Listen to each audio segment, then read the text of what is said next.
interrupt your program to bring you this important podcast. How to 911. Can you put me out of service on a podcast, please? Hi. Hey. I don't know what we're doing. Well, we're introducing the... Part 2? Yes. Yes, part 2 of what do 911 operators do. Yeah. We recorded that episode not realizing we were putting it into 2 parts, and then I was doing editing, and I was like, oh... Wait a second. We're going to need another intro. So we're doing this in the future, but it's going to be in the past of the episode. It doesn't matter. So this is what we're going to be covering, and it's hopefully going to go smoothly into this next segment here. I'm Sami, by the way. I'm Erica. I forgot about the most important part because you guys haven't been listening to it a million times like I have. I think we're done now. We're going to be covering the PD side of what 911 operators do, and here we go. So this comes into the next thing. It's really short to cover because there's not really a lot to cover because it could literally be endless possibilities if I really got into it. But basically, that third dispatcher, when we're working at a minimum of 4, is doing PD dispatcher. Nope. False. Doing PD data dispatcher.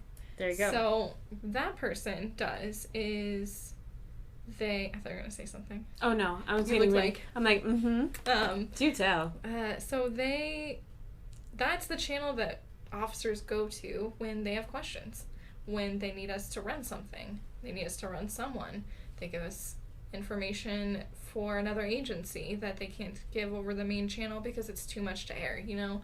It's the channel where we can kind of be a little bit more conversational versus the main channel. Yes. There's more official.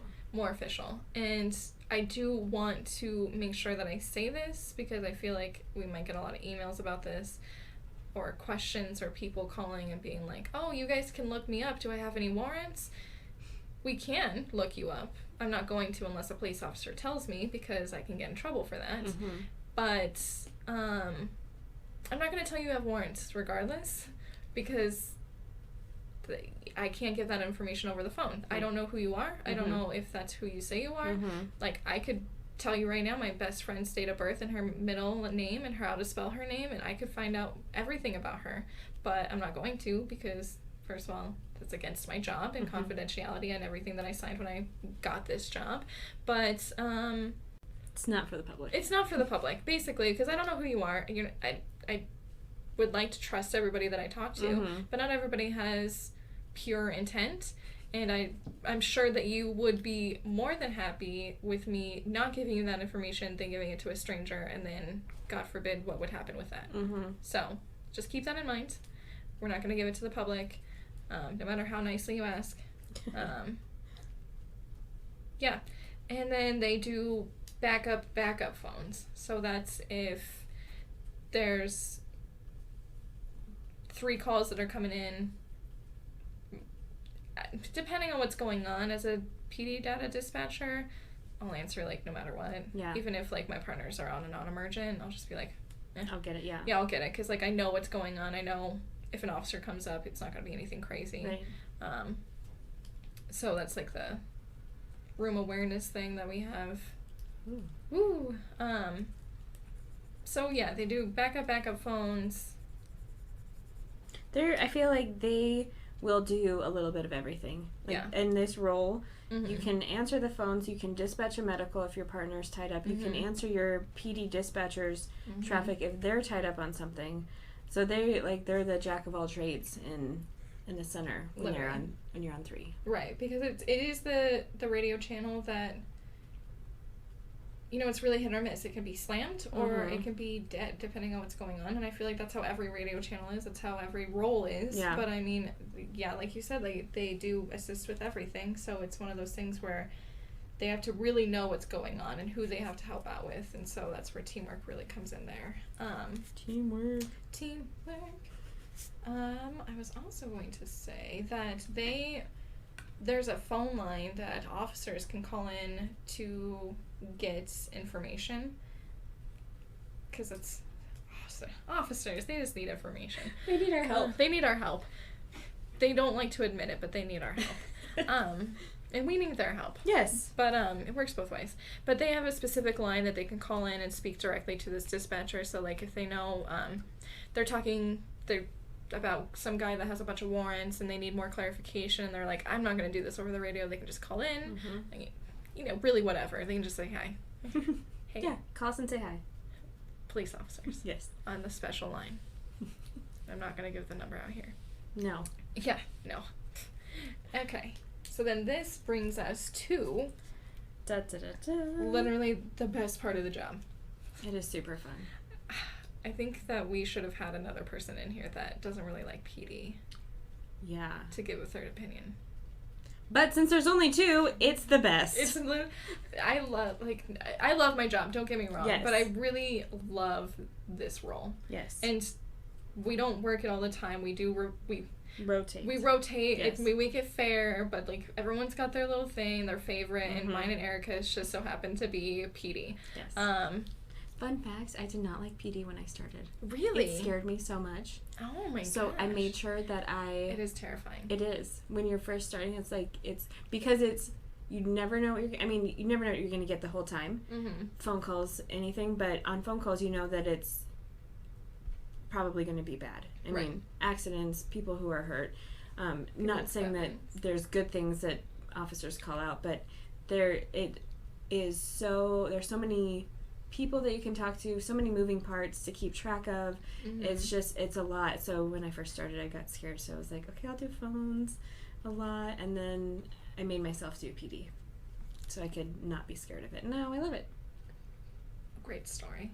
Thanks. I started out training on PD up in Wyoming. Huh. Yeah. And so I think that's why I love it, because maybe because of because we dispatched for county and city. So it was like maybe with both of the agencies we had about the same amount of officers on. But I think it was just like my safety blanket. Yeah. I don't know why. That's funny. Because like I was just like, oh, I know how to do this. Yeah. And then everything else that I got into, I was just like, can I just go back to what I was doing before? Like, can I just go back? Literally, first bullet point on the script says, best part in my opinion. This is where... Wow, I was just about to cuss. Shouldn't do that on here. Oh, okay. I was going to say why not, but don't. This is where bad things can happen really fast. And not to say that that's not going to happen to anybody else in any other positions, because, you know, accident, like fire trucks roll, fires happen, EMS, ambulances roll, accidents happen, like things happen all the time, but like especially when it comes to police, I hope people understand how things can turn south so quickly. This is where we handle in progress calls. This is where we dispatch them, we send out the officers. We, as the PD dispatcher, we look at the call, see where it is, find the closest units, and send them. So we don't have a computer that tells us who to send. We have to do it. So there's that. I was going to say hopefully someone's close by, but... And the officers all have laptops in their cars. Yes. So they know what's going on too. Yeah. But there are times when they're out of their cars, or they're at a business doing something else, or they're at the police department working on a report, and I still have to dispatch them, have them stop what they're doing and go to this call, but hopefully they're paying attention, but when they're busy, I'm dispatching for them. Right. And I just have this mental picture, or like this image in my head where I have to know where they are at all times, so like our short-term memories kind of are very strong sometimes. Yeah. Because, you know, like, okay, he went over here and now he's going to do this, and then she did this and now she's going to go do this, and what did she do before, and who did... So we have all these things that are going through our head of what 8-10 people have been doing for the whole day. Right. Yeah, literally. And we're like, oh yeah, they were on this call earlier. What happened with that? Because they clear off things without telling us. Like I said, one of the previous episodes, I don't remember now, we don't usually know what the end... Yes. The end result is for the calls. But yeah, if they're going to a call, we're going to air to them, like, updates of what's going on. If it's severe enough for them to know, I'm not going to tell them something that's not important to their safety or someone else's safety, because radio traffic on this PD channel is very important, and it's something that we have to really make sure that we air out the important information. And if they're driving to a call, I want them to focus on driving and getting there, especially if it's something that's serious. They're going fast, and they're going fast. You're going lights and sirens. Yeah. This is what they do. So, and then this is also where we handle a lot of people calling about traffic complaints, which, thank you, because we get a lot of drunk drivers from that. We get a lot of people, medical situations that, people shouldn't be driving, but they have to get help, and they don't want an ambulance for whatever reason, because it's expensive.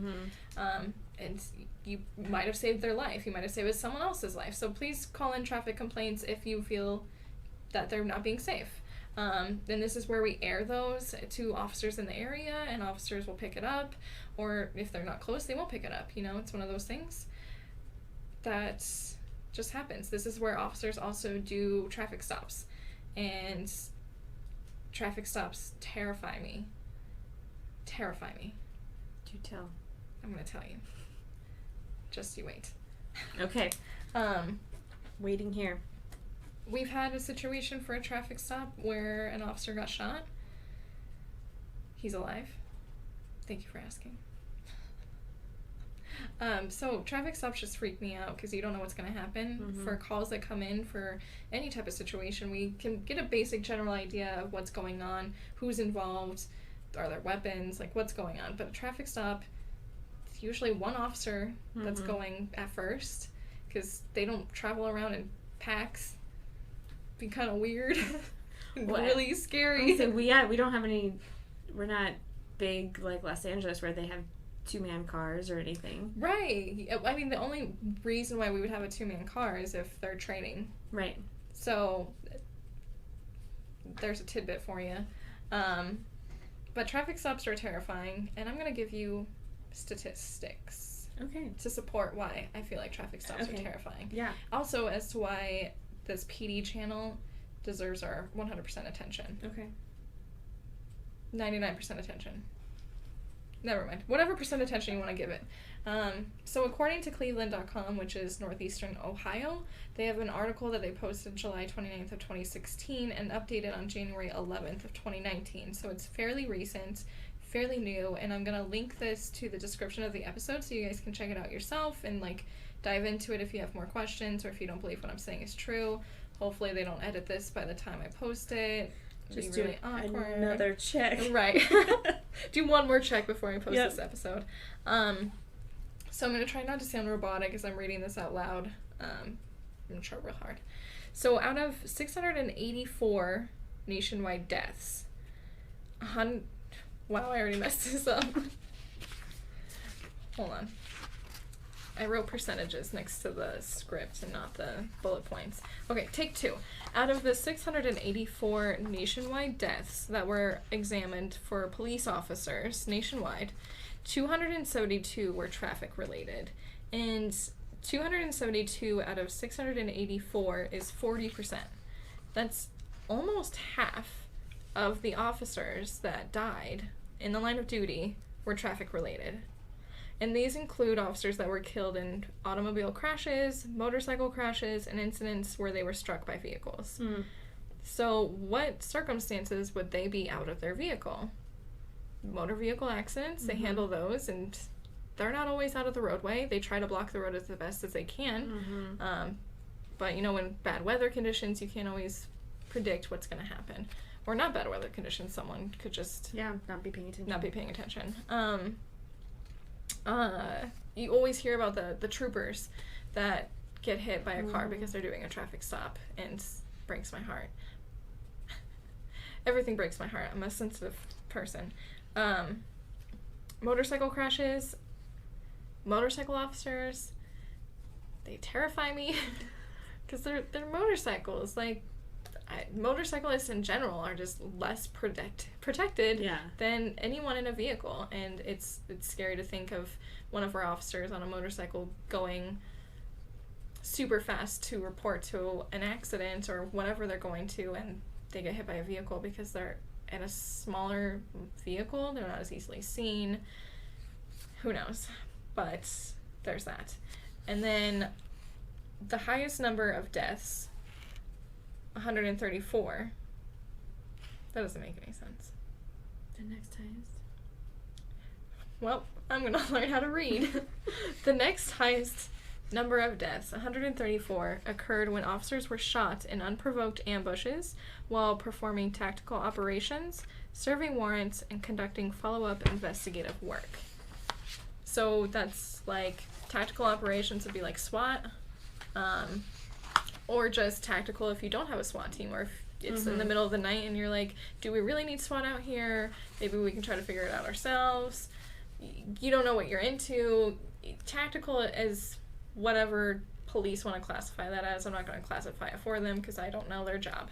But that's terrifying. And then serving warrants, obviously nobody wants to get arrested, so don't like that. Don't like that. Just don't like it. Just don't like it. And then investigative work, I don't know what they mean by that, but I'm sure they mean something. And if I read more, I probably would have learned. But of the 91 officers that were killed while responding to dispatch calls, the highest portion, 22% of those 91 officers, died while responding to domestic disputes. So I'm going to break this down a little bit. When we say responding to dispatched calls, I believe they mean to calls that us as dispatchers have sent them to. Right, like came into the center as something's happening. Right. Officers need to come out. Right. And then domestic disputes, if you don't know what that is, it's basically a dispute between a domestic situation, between a family, a household, a boyfriend and girlfriend. That's pretty much it. Yeah, family, relationships, domestic. And, you know, unfortunately, domestic things happen, and it's not good for a lot of people, and we all know about those stories about the... What am I going with here? Like, domestic situations where men abuse women, women abuse men. I'm not going to say it's either way, but they're not good situations, and usually they're not good situations before the officers get there, and the moment the officer gets there, it's definitely not a good situation. Yeah. So they have to figure out how to handle that. And like we said earlier, officers don't travel in a pack, so one officer is going to get there before the other one. And unless they feel like they need to wait for cover, they're going to go in because they want to do their job, you know? So unless they know, like, he has a gun and he's fired shots, or she has a gun and she's fired shots, they're probably not going to wait for their backup. Right. Again, I'm not a police officer. Don't quote me on this. That's just what I've seen from our officers. Would you say the same? Yeah. Okay, cool. They're going to go in and check and see what's going on. And right. Again, based on what we get from the caller, we try as best as we can to get as much information and make sure the officer is safe getting there. Right. And a lot of times these calls come in as third party. So you're not involved. You're just like, I hear screaming from the house next to me. The neighbors above me are fighting again. So not that you need to get into your neighbor's business and figure out if they have a plethora of guns or weapons in their house. But, you know, the more information we have, we can be protecting our officers. And that's something that I really hold near and dear to my heart. So then this last one little bit of statistic that I'm going to give you is the one that really, like I said, holds dear to my heart, that officers who died after initiating... Oh my gosh. Take two. Officers who died after initiating contact with suspects were most likely killed during traffic stops. And them initiating the contact means they're like, dispatch, I'm going to be out with this vehicle, or I'm going to be out with this person at this location. And then they're by themselves. And we just hope that if something's going south, that they're able to tell us, or they have this really cool button that scares the crap out of us for a good reason that tells us they're not okay, and we get help to them, you know. So traffic stops terrify me. And we do check on them. We do. We're like, okay, take your information, go over there. We keep an eye on them virtually by checking them, status checking them every few minutes. And that's another thing on top of the PD dispatcher having to do the dispatching the calls, checking where her units are, making sure that they're all okay. Like, I keep saying she. I'm so sorry. I feel so bad. I'm so sorry.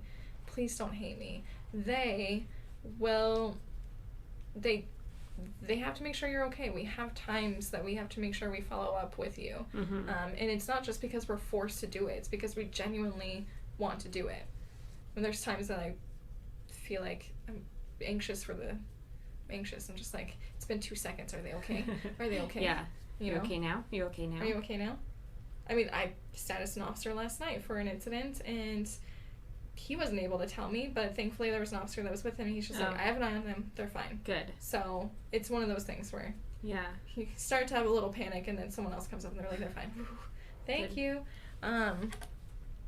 So with all of that information that I just fed to you, that is why an additional officer may roll up on a traffic stop. Mm-hmm. It's not because you're an awful driver. It's not because you're an awful person. It's not because, oh God, of course this would happen to me, okay, Mm-hmm. like today.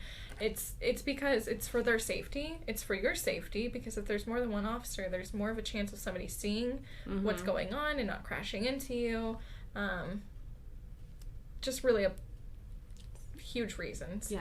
And there might be more than 2 officers. There might be 3, there might be 4. It's just depending on the circumstance. If you're walking in the Walmart parking lot and you see 10 officers, just keep walking.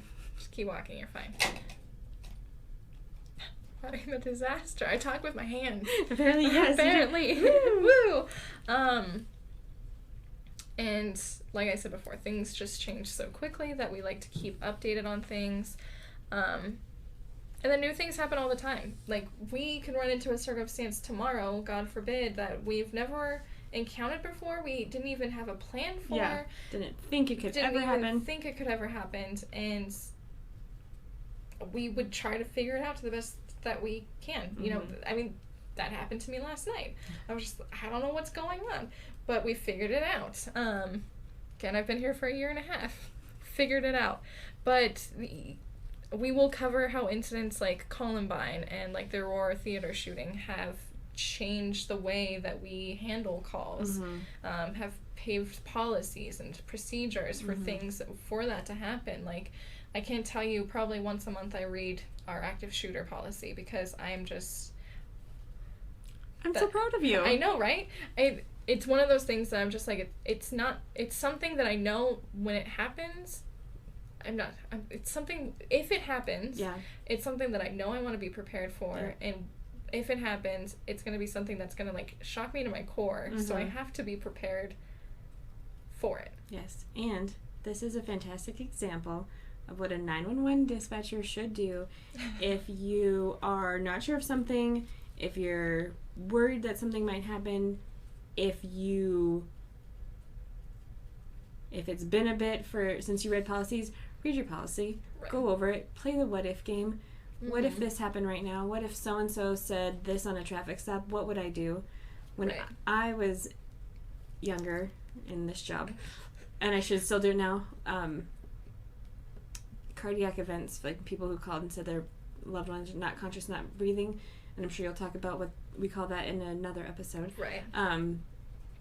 That scared me so much, because we have so many different ways that we can get there and help someone. So I would go in and I did every single, it's like a choose your own adventure. I did every adventure to see what would I get, what would I say, what would happen next. Because if you don't know and you're not prepared, you might not be successful. Right. I do want to do like a nice gold star to Erica, because I went to an EMD training.